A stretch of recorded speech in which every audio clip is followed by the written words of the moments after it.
Salam sejahtera dan salam Sarawakku sayang. Buletin Nukas edisi tengah hari 18 Julai 2021 bersama saya Janet Bennett.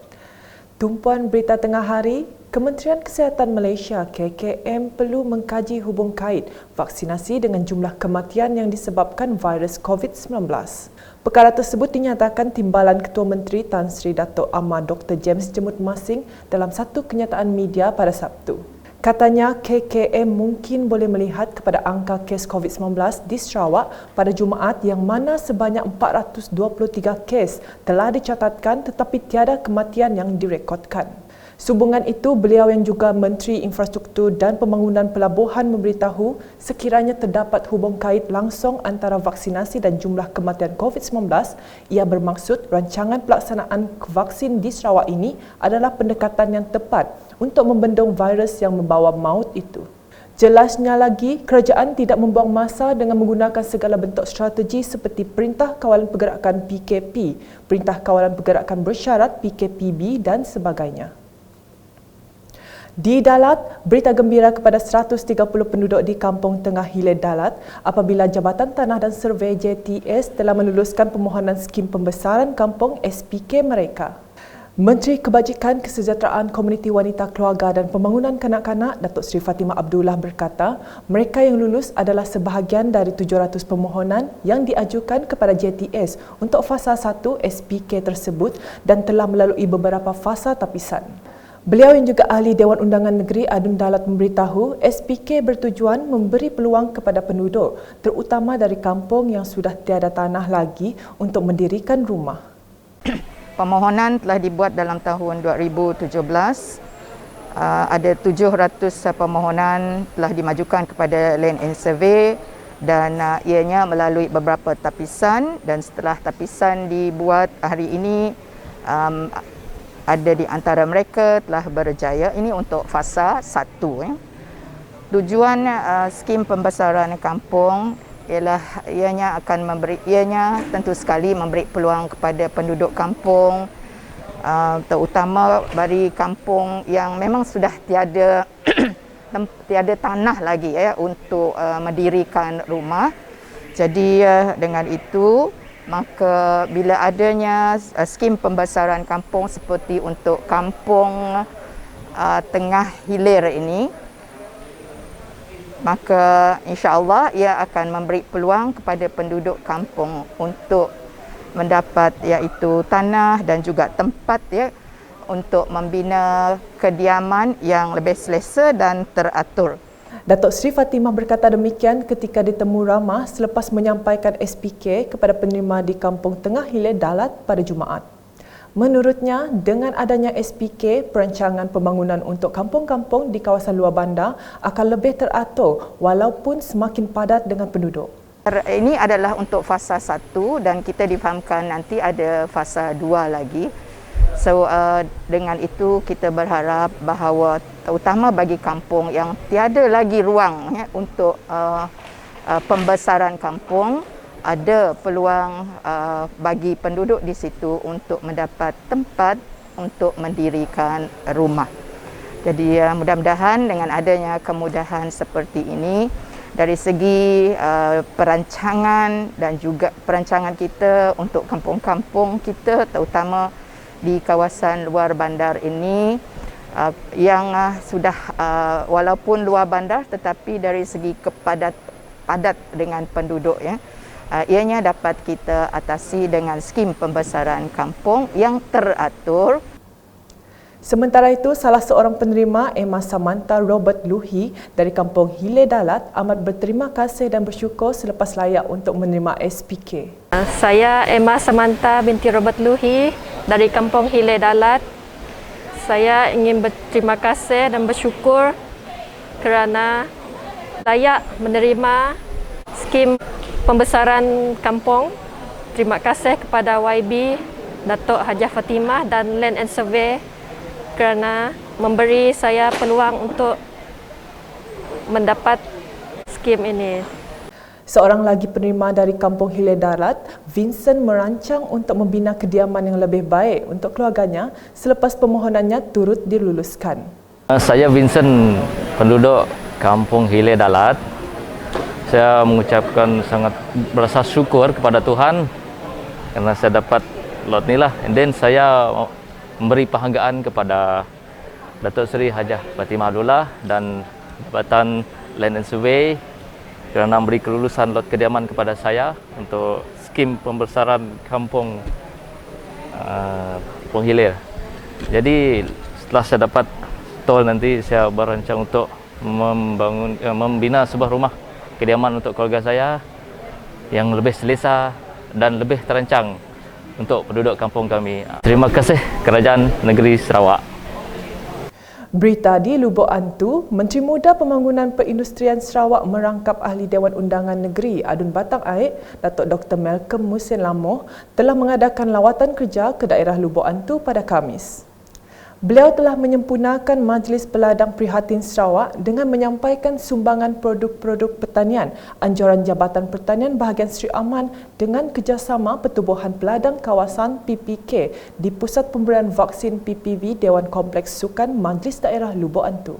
Program ini merupakan salah satu aktiviti di bawah komponen Program Pembelian dan Pengedaran Hasil Tani PPK yang sedia ada, di mana proses pembelian kekal sama seperti sebelumnya di samping mempromosikan hasil produk tempatan sekaligus mempergiatkan lagi pemasaran PPK. Di samping itu, sebanyak 55 bekalan makanan turut diserahkan Datuk Dr. Malcolm kepada Pegawai Perubatan Klinik Kesihatan Lubuk Antu, Dr. Elman Chin Vui Chi, yang mewakili semua petugas di PPV berkenaan. Di Lingga pula, Setiausaha Kerajaan Negeri Sarawak, Datuk Ahmad Jaol Samion, telah mengadakan lawatan ke Pejabat Daerah Kecil Lingga pada Jumaat. Dalam lawatannya, beliau telah mendengar taklimat daripada setiap pegawai yang bertugas berkenaan prosedur operasi standard SOP di pejabat sepanjang Perintah Kawalan Pergerakan PKP dilaksanakan di daerah Lingga. Hadir sama Residen Bahagian Seri Aman yang juga pengerusi Jawatan Kuasa Pengurusan Bencana Bahagian JPBB Seri Aman Indit Bangai, Timbalan Residen Bahagian Seri Aman Elvis Didit, Pegawai Daerah Seri Aman Muhammad Ashriwi dan Penolong Pegawai Takbir Daerah Kecil Lingga Muhammad Firdaus Abdillah. Laporan di Debak menghargai komitmen Barisan Hadapan, Lembaga Pemasaran Pertanian Persekutuan Farma Sarawak tampil memberi sumbangan kepada petugas di Pusat Pemberian Vaksin PPV Debak. Agihan sumbangan itu disempurnakan Ahli Dewan Undangan Negeri Adun Saribas Muhammad Razi Sitam bertempat di PPV Dewan Perpaduan Debak pada Sabtu. Menurut Muhammad Razi, beliau amat menghargai sumbangan daripada Farma dan berharap sumbangan sama juga diteruskan di tempat lain di bawah Dewan Undangan Negeri Dun Saribas. Dan saya juga ucapkan terima kasih kepada pihak Farma bersama pada kita hari itu pengarah sendirilah Encik Jaafar. Pada dasarnya saya menghargai usaha pihak Farma untuk melakukan sumbangan atas frontliners kita di Debak pada hari ini sebenarnya suntikan vaksin untuk dos yang kedua di Debak. Dan kita sudah maklum sumbangan-sumbangan berupa produk pertanian ini dilakukan di Balai Dunia dan hari ini di Debak. Saya harap dinyatakan penerusan di tempat-tempat lain di kawasan saya. Sebab di kawasan saya ini ada dua PPV yang membayar tim di Debak dengan di Kampung Hui. Bercakap kepada media, Muhammad Razi memberitahu seramai 2,452 penduduk bakal menerima suntikan vaksin dos kedua yang diadakan selama 4 hari. Jelasnya, selepas berakhir program vaksinasi tersebut, beliau menjangkakan baki penduduk kampung yang belum menerima vaksin semakin kurang dan bagi yang tercicir boleh mendapatkan suntikan vaksin di PPV Dewan Rentap Betong. Di sini, suntikan vaksin dos kedua ini sasaran kita 2,000 lebih itu, dan hari ini yang dos kedua ini pun dalam jumlah 2,452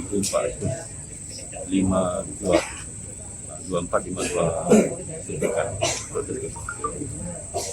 dan dengan jumlah tersebut saya menyatakan tidak banyak lagi yang tidak vaksin. Maknanya yang PCC itu akan dirujuk ke PPV di Dewan Rentap Betong. Itu juga di kampung Tui dalam 1,500 lebih kehidupan. Dan dos keduanya dijangka pada 24 hari bulan, selama 4 hari juga, 24 hari bulan. Dan saya minta Fama boleh teruskan sumbangan ini ke PPD Kampung Tui pada tarikh yang baru.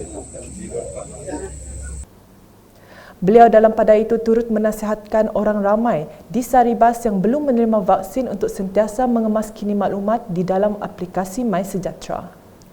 Berita seterusnya, Ahli Dewan Undangan Negeri Adun Jemoreng Datuk Mursyid Diranja Dr. Juanda Jaya telah melakukan tinjauan ke Surau Sekolah Menengah Kebangsaan SMK Matu baru-baru ini. Dalam tinjauan itu, beliau telah meluluskan peruntukan sebanyak RM33,000 bagi menghamparkan kapet di dalam surau berkenaan. Datuk Mursyid Diraja Dr. Juanda Jaya turut menyampaikan peruntukan untuk Persatuan Pendidikan Islam SMK Matu berjumlah RM5,000. Beliau kemudiannya melakukan lawatan ke Kampung Sejahtera Matu bagi meninjau kerja-kerja awal SESCO untuk pemasangan elektrik di kawasan kampung tersebut. Projek tersebut telah diluluskan di bawah program dana permohonan lewat dan tambahan alaf. Itu akan memberi manfaat kepada 22 buah rumah di kawasan berkenaan. Datuk Mursyid Diranja Dr. Juanda juga menyaksikan penyampaian cek Jabatan Pertanian Daerah Matu kepada 8 orang penerima peruntukan fertigasi di kampung itu. Salah seorang penerima, Ahmad Haziq Ghani, melahirkan rasa gembira dan berterima kasih kepada Kerajaan Sarawak atas peruntukan sebanyak RM26,000 untuk menjalankan tanaman fertigasi dengan sebanyak 500. Peruntukan ini adalah tanaman fertigasi 500 polybag. InsyaAllah dengan ini saya boleh mengembangkan lagi hasil pertanian saya untuk masa akan datang. Beralih ke laporan harian COVID-19 pada Sabtu, Sarawak mencatatkan 388 kes baharu COVID-19, meningkat kepada 71,039 kes secara keseluruhannya. Jawatankuasa Pengurusan Bencana Negeri JPBN Sarawak dalam kenyataan media memberitahu, kes tersebut telah dikesan di 24 daerah di negeri ini. Berikut menunjukkan perincian daerah yang terlibat.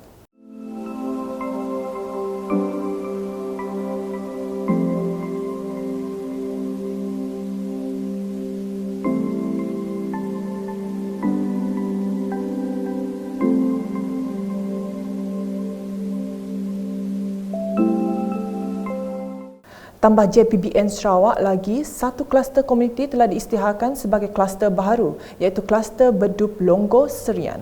Manakala 5 kluster pula telah tamat, iaitu seperti berikut.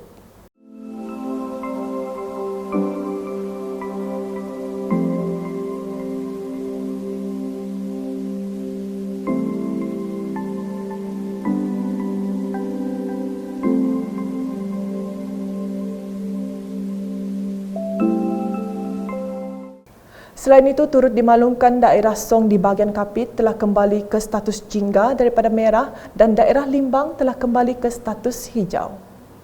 Sekian edisi Tengah Hari bersama saya, Janet dan kru penerbitan. Berita lebih lanjut boleh didapati di semua platform media sosial UKAS termasuk portal ukas.sarawak.gov.my dan pastikan anda subscribe ke channel di YouTube. Salam UKAS.